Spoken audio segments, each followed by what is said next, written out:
தாய் தமிழே நீ வாழ்க. இங்கே கூடியிருக்க எல்லாருக்கும் முதற்கண் வணக்கத்தை தெரிவிச்சுக்கிறேன். சித்தார்த்தன் வந்து ஒரு மொழிபெயர்ப்பு நூல். ஆத்தர் யாருன்னா ஜெர்மன் நாட்டை சேர்ந்த ஹெர்மன் ஹெஸ்ஸே. அவங்க தான் வந்து சித்தார்த்தன் நூலை வந்து எழுதியிருப்பாங்க, ஜெர்மன் மொழியில் எழுதியிருப்பாங்க. இதை டிரான்ஸ்லேட் பண்ணி எழுதவங்க தான் திருலோக சீதாராம். இவங்க வந்து பெரம்பலூர் ஊரை சேர்ந்தவங்களாக இருக்காங்க. ஃபஸ்ட்டு இந்த அட்டை படத்தை பற்றி நான் சொல்லிடுறேன். இதை பார்க்கும்போது என்ன தெரிஞ்சுன்னா, புத்தரை சித்தார்த்தனாவே ஓரளவுக்கு நமக்கு தெரிஞ்சது புத்தர் பற்றி தான் பேச போகிறாங்க அப்படின்னு.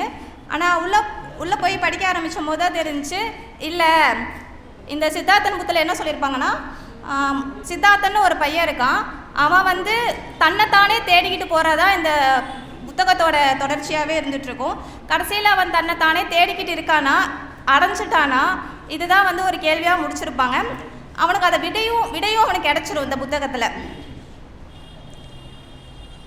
கதை வந்து எப்படி ஸ்டார்ட் ஆகும்னா, இறப்பில்லாததை தேடுகின்ற இறக்கும் மனிதர்கள் சொல்லிட்டு தான் ஆரம்பிப்பாங்க. இந்த உலகத்தில் எதுவுமே நிலை இல்லாமல் இருக்கும். நம்ம செய்கிற வேலை எதுவுமே வந்து நிலை இல்லாததாக தான் இருக்கும்.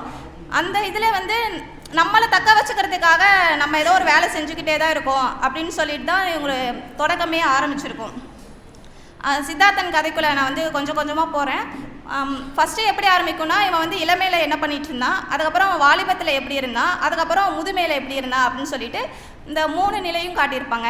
இந்த 3 நிலையிலையும் வந்து அவன் வந்து தன்னை தானே தேடிக்கிட்டானா அப்படின்னு தான் கேள்வி. இந்த புத்தகத்தை படித்து முடித்த பிறகு என்ன தோணுச்சுன்னா, நீ உனக்காக நீ என்ன பண்ணிகிட்டு இருந்த, நீ உனக்காக என்ன பண்ண போகிற அப்படின்னு சொல்லிட்டு இந்த புத்தகத்தை படிச்சிங்கன்னா கண்டிப்பாக உங்களுக்குள்ளேயே ஒரு கேள்வி எழும் நான் நம்புகிறேன்.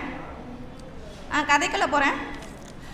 சித்தார்த்தனும் கோவிந்தனும் வந்து சின்ன வயசுலேருந்தே ஃப்ரெண்ட்ஸு. இவங்க வந்து ஒரு ஆத்தங்கரை பக்கத்தில் வந்து வளர்ந்துட்டு வருவாங்க. சித்தார்த்தன் வந்து ஒரு அந்தனர் குலத்தை சார்ந்தவனாக இருப்பான், கோவிந்தனும் ஒரு அந்தனர் குலத்தை சார்ந்தவனாக தான் இருப்பான்.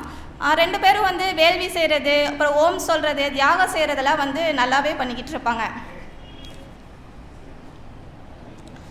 சித்தார்த்தன் எப்படிப்பட்டவனாக இங்கே இருக்கான்னா, நம்ம வந்து எல்லாத்தையும் கற்றுக்கணும், ஆனால் அதுலேயும் நம்ம மூழ்கி இருக்கக்கூடாது அப்படின்னு சொல்லிட்டு தான் அவனோட எண்ணம். அந்தனர் குலத்தில் இருக்கும் போதும் அவன் அப்படி தான் யோசிப்பான். அந்தனர் செய்கிற வேள்விகள், தியானம் எல்லாமே நம்ம கற்றுக்கணும், ஆனால் நம்ம அதிலேயே மூழ்கி இருக்கக்கூடாது அப்படின்னு சொல்லிட்டு தான் அவனோட சிந்தனையெல்லாம் இருக்கும். சித்தார்த்தனை பற்றி அவங்க அப்பா அம்மா எல்லாருமே வந்து பெருமையாக பேசிகிட்டு இருப்பாங்க. ஏன்னா இவன் வந்து ஒரு அரச குலத்தை சேர்ந்தவனால எப்பயுமே அவனோட புகழ் வந்து அங்கே ஓங்கி ஒழிச்சிக்கிட்டே தான் இருக்கும். சித்தார்த்தன் வந்து போகிற வழி ஆற்றுக்கரையிலேருந்து உட்காந்து யோசிச்சுட்டு இருப்பான், நம்ம வந்து சரியான வழியில் தான் போயிட்டுருக்கோமா, நம்ம இந்த அந்தனர் இதிலேயே நம்ம இருந்துருவோமா அப்படின்னு சொல்லிட்டு யோசிக்கும் போது தான் சமணர்களை பார்ப்பான். சமணர்கள் பார்த்தோன்னையும் சமணர்கள் எப்படி இருப்பாங்கன்னா, அழுக்கா ட்ரெஸ் போட்டு வேர்த்து விறுவிறுத்து அப்படிலாம் பார்க்கும்போது அவங்கள மாதிரி வாழ்க்கை வந்து நம்ம இன்னும் வாழ்ந்ததே கிடையாது அப்படின்னு சொல்லிட்டு சித்தார்த்தனுக்கு தோணும் போது நம்ம அவங்கள மாதிரி வாழணும் அப்படின்னு சொல்லிட்டு சித்தார்த்தன் வந்து சமணர்களுக்கு மாறலாம் அப்படின்னு சொல்லிட்டு யோசிப்பான். இதை வந்து அவங்க அப்பாட்ட வந்து சொல்லுவான், அப்பா நான் வந்து சமணர் மதத்துக்கு மாறணும் அப்படின்னோனையும் அவங்க அப்பா வந்து எதுவுமே சொல்ல மாட்டாங்க. ரொம்ப யோசிப்பான் சித்தார்த்தன், நான் சரியாக முடிவு எடுத்துகிட்டு இருக்கேன், தன்னை தானே நான் தேடி போகணுன்னா இந்த குலத்திலேருந்து நான் வேறு இதில் போய் அதில் நான் கொஞ்சம் கற்றுக்கணும் அப்படின்னு சொல்லிட்டு சித்தார்த்தன் வந்து சமணர்களுக்கு மாறதுக்கு அவங்க அப்பாவை கேட்கும்போது அப்பா என்ன சொல்லுவாங்கன்னா, உனக்கு என்ன தோணுதோ அதை நீ பண்ணிக்கோ, நீ வந்து அதில் என்ன கற்றுக்கிட்டியோ அதை நீ என்கிட்ட வந்து சொல்லணும், அப்படி நீ சொல்லலைனாலும் பரவாயில்ல, கடைசியில் நம்ம குலத்துக்கே வந்துட்டு நம்ம வேள்வி செஞ்சுக்கலாம் அப்படின்னு சொல்லிட்டு வந்து சித்தார்த்தனை வந்து வழி அனுப்பி வைப்பாங்க. சித்தார்த்தனும் வந்து சமணர்கள் தேடி போக ஆரம்பிக்கிறான். அடுத்தது வந்து சித்தார்த்தன் வந்து சமணர் மதத்துக்கு மாறுறான். அந்தனர்லேருந்து கற்றுக்கிட்டான் வேள்வி செய்கிறது, ஓம் சொல்கிறது, தியானம் செய்கிறது எல்லாமே கற்றுக்கிட்டு சமணர் மதத்துக்கு மாற ஆரம்பிக்கிறான். சமணர்கள் மதத்துக்கு மாறும்போது தான்கிட்ட இருக்க ட்ரெஸ்ஸு எல்லாத்தையும் வந்து இல்லாதவங்களுக்கு கொடுத்துட்டு எதுவுமே கையில் இல்லாதவனாக தான் போய் வந்து சமணர் மதத்தில் வந்து சித்தார்த்தன் சேர்றான். இவனை கூடவே வந்து நிழல் போல் யார் பயணிச்சுட்டு இருக்காங்கன்னா, இவனோட ஃப்ரெண்டு ஒருத்தன் இருக்கான் கோவிந்துன்னு. அவன் வந்து நிழல் போல் எப்பயுமே வந்து சித்தார்த்தனை விட்டு நீங்கவே மாட்டான். அவன் வந்து இவன் கூடவே வந்து பயணிச்சுட்டு இருக்கான்.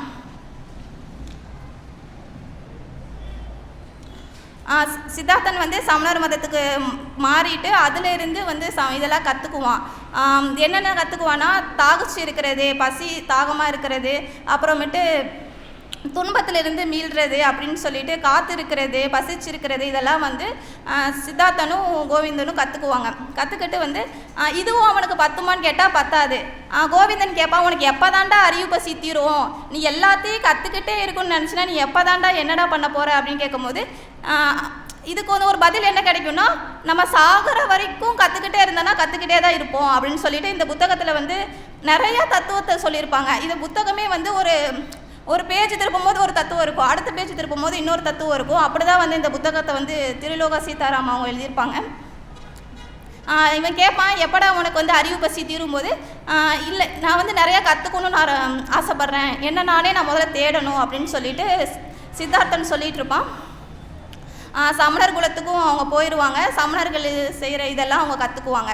அதுக்கப்புறம் என்ன நடக்கும்னா, அங்கே ஒரு செய்தி பரப்புக்கும் புத்தர் பற்றி செய்தி பரப்பிட்டு இருக்கோம். ஆல்ரெடி வந்து சித்தார்த்தனுக்கும் கோவிந்தனுக்கும் புத்தர் பற்றி கொஞ்சம் தெரியும். புத்தர் வந்து எது மேலுமே பற்று இல்லாதவர், ஆசை இல்லாதவர் அப்படின்னு சொல்லிட்டு ஓரளவு தெரிஞ்சனால என்ன பண்ணுவாங்கன்னா, இப்போ திரும்பி அவனுக்கு மாறிடும். இப்போ நம்ம புத்த மதத்துக்கு போயாகணும் அப்படின்னு சொல்லிட்டு சித்தார்த்தன் வந்து நினைப்பான், திரும்பி நம்ம புத்த இதுக்கு போகலாம் அப்படின்னு சொல்லிட்டு சித்தார்த்தன் வந்து போக ஆரம்பிப்பான்.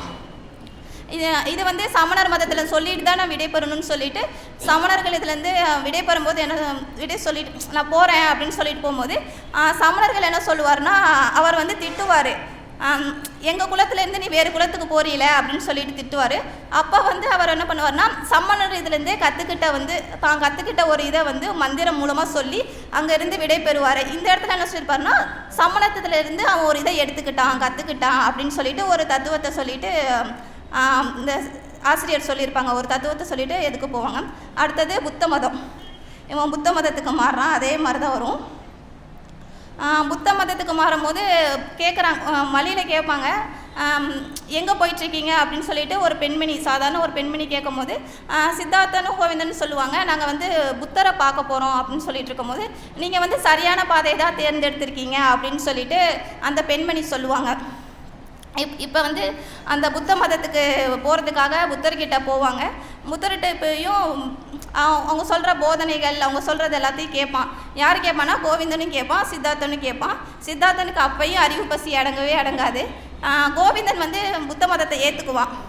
புத்த மதம் தான் இறுதியான மதம் அப்படின்னு சொல்லிட்டு எதுமேலுமே ஆசை வைக்கக்கூடாது, எதுமேலுமே பற்று வைக்கக்கூடாது, துறவு தான் வந்து நிரந்தரம் அப்படின்னு சொல்லிட்டு கோவிந்தன் ஏற்றுக்குவான். ஆனால் சித்தார்த்தன் வந்து அப்படி ஏற்றுக்க மாட்டான்.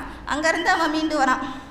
நான் யாருன்னு எனக்கு இப்போ தெரியணும், நான் வந்து இப்போ வந்து சமணர் கிடையாது, அந்தனர் கிடையாது, அப்புறம் புத்த மதத்தை சார்ந்தவனும் கிடையாது, நான் யார் இப்போ அப்படின்னு சொல்லிட்டு தனக்கு தானே ஒரு கேள்வியை கேட்டுட்டு அந்த புத்த மதத்தில் இருந்தும் புத்தர்கிட்ட சொல்லிட்டு விடைபெறும் போது என்ன சொல்லுவார்னா, நீங்கள் புத்தர்கிட்ட வந்து இவன் என்ன சொல்லுவான்னா, நீங்கள் எப்படி வந்து நானின்னு நீங்களாக தானே கற்றுக்கிட்டீங்க, தானே அனுபவிச்சு தானே நீங்கள் நானின்னு கற்றுக்கிட்டீங்க, அதே போல் வந்து நானும் வந்து அனுபவத்து மூலமாகவோ இல்லை தனக்கு தானே கற்றுக்கிட்டு தான் நானும் அதை உணரணும்னு நினைக்கிறேன், நான் இங்கேருந்து விடைபெறுறேன் அப்படின்னு சொல்லிட்டு சித்தார்த்தன் வந்து புத்த மதத்திலேருந்து விடைபெறான். அப்படியே போகும்போது யோசிச்சுக்கிட்டே போகிறான். அவனுக்கு ஒரு பயம் வந்துக்கிட்டே இருக்குது, நான் யாருன்னு முதல்ல கண்டுபிடிச்சிருவேனா கண்டுபிடிக்க மாட்டானா அப்படின்னு சொல்லிட்டு சித்தார்த்தனுக்கு ஒரு பயம் வந்துக்கிட்டே இருக்குது. சரி, இந்த பயம்லாம் உடைக்கணும்னா முதல்ல என்ன பண்ணணும்னா, நான் சமணராக இருக்கக்கூடாது, நான் புத்த மதத்தை தழுவுனவனாக இருக்கக்கூடாது, அந்தனராக இருக்கக்கூடாது, நான் வேள்வி எதுவுமே பண்ணக்கூடாது, நான் எதுவுமே தெரியாத ஒரு பையனாக நான் இருக்கேன் அப்படின்னு சொல்லிட்டு தன்னை தானே ஒரு புது மனுஷனாக மாற்றிக்குவான். அந்த இடத்துல கடந்து போகும்போது புது மனுஷனாக மாற்றிக்கிட்டு அவன் பாட்டுக்கு போயிட்டுருப்பான். போயிட்டுருக்கும் போது எல்லாமே அவன் புதுசாக பார்ப்பான். அந்த உலகத்தை ரசிக்கிறது, மரம் செடி கொடிகளை ரசிக்கிறது எல்லாமே வந்து சித்தார்த்தன் வந்து புதுசாக பார்த்துட்ருப்பான்.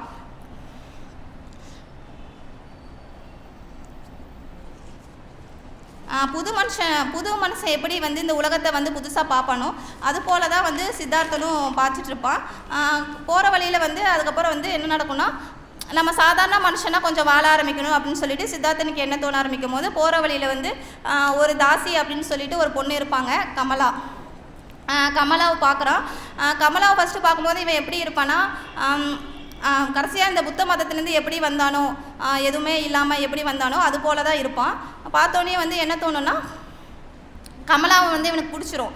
கமலாவை வந்து இவனுக்கு பிடிச்சோன்னையும் இவளை நமக்கு வேணும், இவனை நம்ம அடையணும் அப்படின்னு சொல்லிட்டு சித்தார்த்தன் எண்ண ஆரம்பிச்சிடுவான். ஆனால் அப்போயும் அவனுக்கு ஒரு என்ன தோணுன்னா, நம்ம இத்தனை வருஷமாக இப்படி வாழாத அவன் தானே, இதில் நம்ம சரியாக தான் போயிட்டுருக்கோமா அப்படின்னு சொல்லிட்டு திரும்பியும் அவனுக்கு ஒரு எண்ணம் வரும். அப்புறம் அவனோட மனசை அவனே சமாதானப்படுத்திக்கிட்டு, இல்லை நம்ம சரியாக தான் போயிட்டுருக்கோம், கமலாவை நம்ம விரும்பிட்டு தான் இருக்கோம் அப்படின்னு சொல்லிட்டு அந்த தாசி பொண்ணை வந்து விரும்ப ஆரம்பிப்பான். தாசியும் பொண்ணு வந்து விரும்ப ஆரம்பிப்பான். 2 பேரும் காதலும் கொள்ளுவாங்க. அப்படி தான் அந்த கதை காதலும் கொண்டுட்டு இருப்பாங்க மாதிரி கதை வரும். இதில் என்ன சொல்லியிருப்பாங்கன்னா, ஒவ்வொரு மனுஷனிலேருந்தும் ஏதோ ஒன்று நம்ம எடுத்துக்கிட்டு தான் இருக்கோம், ஏதோ ஒன்று நம்ம ஒன்று கொடுத்துக்கிட்டு தான் இருக்கோம் அப்படின்னு சொல்லிட்டு தத்துவம். ஆனால் தத்துவம் இந்த புத்தகத்தில் நிறையாவே இருக்கும், ஆங்காங்கே நிறையவே ஆசிரியர் சொல்லியிருப்பாங்க. கமலாவை பார்த்துட்டு என்ன சொல்லுவான்னா, நான் ஃபஸ்ட்டு பார்க்குற பொண்ணு, பேசுகிற பொண்ணு, காதல் கொண்ட பொண்ணு எல்லாமே நீ தான் அப்படின்னு சொல்லிட்டு சித்தார்த்தன் வந்து சொல்லுவான். நீ வந்து இத்தனை மதத்தில் இருந்து வந்தவன் தானே, நீ என்ன எடுத்துகிட்டு வந்திருக்க அப்படின்னு அந்த பொண்ணு கேட்கும் போது சித்தார்த்தன் சொல்லுவான், 3 விஷயந்தான், தாகம், அப்புறம் காத்துட்ருக்கிறது, சிந்தனை, இந்த 3 மட்டும்தான் நான் எடுத்துகிட்டு வந்திருக்கேன், வேறு எதுவுமே என்கிட்ட கிடையாது அப்படின்னு சொல்லுவான். அவள் வந்து அந்த பொண்ணு என்ன சொல்லுவான்னா, நான் உன் கூட வாழணுன்னா நீ வந்து பணம் சம்பாதிக்கணும் அப்படின்னு தான் சொல்லுவான். அதுக்கு நானே வந்து உனக்கு ஏற்பாடும் பண்ணி கொடுத்துட்றேன் அப்படின்னு சொல்லிட்டு அந்த கமலா அரசி வந்து சொல்லுவாங்க சித்தார்த்தன்ட்ட. சித்தார்த்தன் என்ன சொல்லுவான்னா, சரி, அவனோட இலக்கு என்னென்னா, இப்போ வந்து நம்ம மாறிட்டோம், கமலாவை வந்து காதலிக்கிறோம், கல்யாணம் பண்ணிக்கிறோம், சந்தோஷமாக இருக்கணும், அந்த மாதிரி தான் இலக்கு வச்சு இப்போதைக்கு அவனோட இது இப்படி தான் இருக்கும். அதுக்கப்புறம் வந்து தன்னைத்தானே தேடுறதா வந்து அவன் வச்சுருப்பான். சரின்னு சொல்லிட்டு யார் அவங்க நினைப்பாங்கன்னா, காமசுவாமின்னு சொல்லிட்டு ஒரு கேரக்டர் சின்னதாக உள்ளே வரும். அவங்க யாருன்னா கணக்கு பார்க்குறவங்க, அந்த அரச குலத்தில் வந்து கணக்கு பார்க்குறவங்களா இருப்பாங்க. சித்தார்த்தனுக்கு வந்து அவங்க குடும்பம் வேலை கிடைச்சோன்னே சித்தார்த்தன் வந்து எல்லாமே அவன் பெற்றுவான். எப்படின்னா, அவங்க வந்து சொல்லி கொடுப்பாங்க, ஒன்றா சொல்லி கொடுக்கும்போது சித்தார்த்தன் வந்து அதுலேருந்து எல்லாமே கற்றுக்குவான். இவன் ஆல்ரெடி வேள்வி அதெல்லாம் தெரிஞ்சனால இன்னமும் படிப்பறிவு, கொஞ்சம் எழுதுறது எல்லாமே வந்து சித்தார்த்தனுக்கு தெரியும், இதுவும் கொஞ்சம் கற்றுக்குவான் அப்படின்னு சொல்லிட்டு கற்றுக்கணும். வந்து காமசுவாமி எப்படிப்பட்டவதுன்னா, நல்ல காசு சம்பாரித்து அரச குலத்தில் இருக்கிற மாதிரி தான் இருப்பார். அவர்கிட்ட வந்து எல்லா கெட்ட பழக்கங்களும் இருக்கும். இவன் வந்து கெட்ட பழக்கத்தை கொஞ்சம் கொஞ்சமாக கற்றுக்க ஆரம்பிப்பான் சித்தார்த்தன். இப்படி இருந்த மனுஷன் இப்படி எப்படியெல்லாம் மாறிட்டுருக்கான்னு சொல்லிட்டு இந்த கதையில் வந்து அழகாக சொல்லியிருப்பாங்க. கொஞ்சம் கொஞ்சமாக வந்து சித்தார்த்தன் மாற ஆரம்பிப்பான். எப்படின்னா, ஃபஸ்ட்டு வந்து சமணர்கள்லாம் மது எதுவுமே கிடையாது அப்படின்னு சொல்லியிருக்கும் போது அதை பிரேக் பண்ணி இவன் என்ன பண்ணுவான்னா, மாது சூது எல்லாத்துக்கும் வந்து கொஞ்சம் கொஞ்சமாக வந்து சித்தார்த்தன் போக ஆரம்பிக்கிறான். ஏன்னா இந்த வாழ்க்கையை நம்ம வாழணும், இதில் நம்ம ஏதோ கற்றுக்கணும், இதில் நம்ம ஏதோ தெரிஞ்சுக்கணும் அப்படின்னு சொல்லிட்டு சித்தார்த்தன் வந்து மாது சூது, பணம் செருக்கு எல்லாமே சித்தார்த்தனுக்கு வந்துடும். இப்படி தான் வந்து வாழ ஆரம்பிக்கிறான். இது எப்போனா வந்து வாலிப பருவமாக இருக்கும். இளமை பருவில் தான் அந்த 3 மதத்தை தழுவுனது. இது வந்து வாலிப பருவமாக இருக்கும். இவன் வந்து தவறான வழிக்கு செல்ல ஆரம்பிச்சிட்டான் அப்படின்னு சொல்லிட்டு இந்த புத்தகத்தில் சொல்லியிருப்பாங்க. இதுக்கப்புறம் அவன் வந்து சரியாக திரும்பி மாறனானா மாறவில்லையா அப்படின்னு சொல்லிட்டு இந்த கதையில் சொல்லியிருப்பாங்க.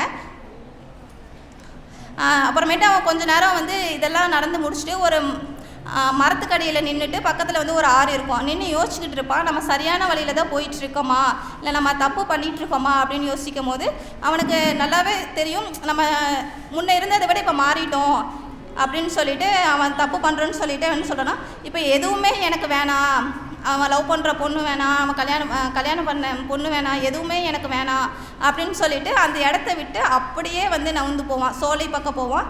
அது அப்படியே நிறுத்தி வச்சுருப்பாங்க. எதுவுமே வேணாம், இப்படி அனுபவிச்சுன்னா திரும்பியும் வந்து மூளையில் சிந்தனை மூலமாக வந்து எதுவுமே வேணாம் அப்படின்னு சொல்லிட்டு சித்தார்த்தன் வந்து அந்த இடத்த விட்டு அப்படியே கடந்து போயிட்டுருப்பான். இதுலேருந்து என்ன சொல்லுவான்னா, அவன் என்ன தான் கற்றுக்க போகிறான் கடைசியில் அப்படின்னு சொல்லிட்டு திரும்ப ஒரு கேள்வி வந்துக்கிட்டே இருக்கும். என்னடா பண்ண போகிற நீ இந்த புத்தகத்தில், என்னடா சொல்ல வர அப்படின்னு சொல்லிட்டு இந்த புத்தகத்தில் சொல்லிகிட்டு இருப்பாங்க. அவன் காட்டுக்குள்ளே போயிட்டுருப்பான். அடுத்தது என்ன தோணுன்னா, அவனுக்கு வந்து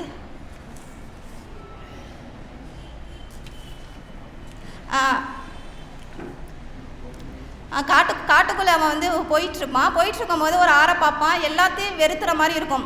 இப்படி வாழ்ந்தவன் நான் இப்படி வாழ்ந்துட்டுருக்கேன் அப்படின்னு சொல்லிட்டு எல்லாத்தையும் வெறுப்புன்னு அவனுக்கு என்ன தோணுன்னா, நம்ம இந்த உலகத்தில் வாழவே இப்போ தேவையில்லை அப்படின்னு சொல்லிட்டு அவனோட சிந்தனை வந்து அப்படியே போயிடும். நம்ம இறந்துடலாம், நம்ம உலகத்துக்கு எதுக்கு வாழ்ந்துக்கிட்டு இருக்கோம் அப்படின்னு சொல்லிட்டு இறந்துடலான்னு சொல்லிட்டு சித்தார்த்தன் முடிவெடுப்பான்.